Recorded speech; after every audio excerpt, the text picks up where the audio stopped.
नीतीश जी तो बहुत बड़े आदमी हैं। यहाँ जितने दिन मैं और नीतीश जी साथ में थे, हमारा रिलेशन पिता पुत्र तुल्य ही था। उन्होंने मुझे पुत्र की तरह ही रखा और मैं पिता की तरह ही उनका आदर करता था। नमस्कार, द इंडिया टॉप देख रहे हैं आप और मेरा नाम शशांक पांडे है। तमाम पार्टियों का मन टटोल लेने के बाद अब प्रशांत किशोर बिहार में जन स्वराज की शुरुआत कर रहे हैं।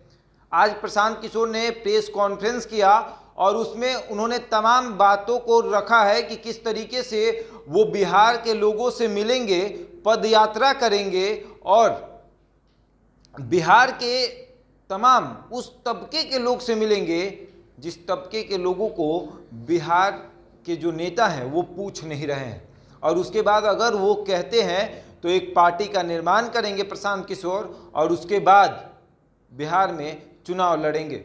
लेकिन जब पत्रकारों ने उनसे नीतीश कुमार के बारे में सवाल किया कि आप जब जदयू में थे तो आप कह रहे थे कि आप पिता नीतीश कुमार आपके पिता तुल्य हैं और आप उनके पुत्र तुल्य हैं, तो क्या पिता तुल्य के विरोध में खड़े होंगे प्रशांत किशोर? तो उस पर क्या कह रहे हैं प्रशांत किशोर, सुनिए। अगर नीतीश जी के विचारधारा में या उनके कार्यकलाप में या उनके कार्यशैली में अगर कुछ अच्छी बातें हैं तो नीतीश जी ही क्यों, किसी भी समाज में किसी भी व्यक्ति के पास अगर कुछ अच्छा है तो उससे सीखने में या उसको अपने कार्यशैली में समाहित करने में कोई दिक्कत नहीं है। मैं तो आपको ये कह रहा हूँ कि मैं बिहार के हर उस व्यक्ति के पास जाना चाहता हूँ जो कुछ सुझाव दे सकता है, कुछ मदद कर सकता है। नीतीश जी तो बहुत बड़े आदमी हैं, यहाँ 15 साल मुख्यमंत्री रहे हैं। अगर उनकी सीख से, उनकी बुद्धि से, उनके अनुभव का लाभ अगर मुझे कुछ मिल रहा है तो उसमें नुकसान क्या है? जहाँ तक मेरे उनके संबंध, पर्सनल संबंध की बात है, तो मैंने पिछले प्रेस कॉन्फ्रेंस में भी कहा है और अभी मैं रिपीट किए देता हूँ। जितने दिन मैं और नीतीश जी साथ में थे, हमारा रिलेशन पिता पुत्र तुल्य ही था।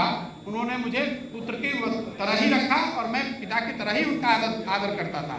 लेकिन इसका मतलब ये नहीं है कि मेरी अलग जर्नी नहीं हो सकती है। इसका मतलब ये नहीं है कि मैं उनसे अलग विचारधारा या अलग सोच नहीं रख सकता हूँ। आपने देखा मैं जदयू में था और सीए एनआरसी के मुद्दे पे मुझे हटाया गया और पब्लिक डोमेन में ये बात है।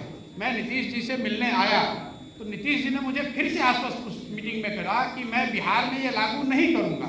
मेरा उनको प्रश्न इतना ही था कि अगर आपको बिहार में लागू करना नहीं है तो आपने पार्लियामेंट में वोट क्यों किया, और अगर ये किया तो फिर मेरे जैसे व्यक्ति का इसमें रहना बहुत मुश्किल है। बाद में उन्होंने अपने विवेक के अनुसार उचित समझा, मुझे निकाल दिया। वो ठीक है, वो उनकी पार्टी है, उन्होंने मुझे निकाल दिया, कोई दिक्कत नहीं है। तो सुना आपने, प्रशांत किशोर ने साफ ये बात कहा है कि नीतीश कुमार हमारे पिता तुल्य थे और अभी भी हैं, और जब मैं जदयू में था तो उनको पिता तुल्य मानता था और वो भी मुझे पुत्र तुल्य मानते थे। लेकिन अगर बिहार में काम करने की बात आएगी तो मैं बिहार में वापस आ चुका हूं और उस तबके के लोगों से मिलूंगा जिस तबके के लोगों को जो यहाँ के नेता हैं वो पूछ नहीं रहे। ऐसे में अब देखने वाली बात यह है कि क्या प्रशांत किशोर जो पद यात्रा करेंगे, क्योंकि इसके पहले भी प्रशांत किशोर ने बिहार की बात की शुरुआत की थी और अब जन स्वराज की बात कर रहे हैं। कह रहे हैं कि जन स्वराज के माध्यम से मैं बिहार में घूमूंगा और तमाम लोगों से मैं मिलूंगा, और अभी तक 17,000 लोगों से मिल चुके हैं प्रशांत किशोर और अब भी सभी लोगों से मुलाकात करेंगे। और देखने वाली बात यह है कि क्या प्रशांत किशोर की आगे की जो रणनीति है वो बिहार में कायम हो पाएगी? क्या बिहार के सभी राजनेता जो बहुत दिनों से बिहार पर राज कर रहे हैं, क्या उनको साइड कर पाएंगे प्रशांत किशोर? ये भी देखने वाली बात होगी। ऐसे ही तमाम खबरों के लिए जुड़े रहे हमारे साथ और देखते रहते हैं इंडिया टॉप।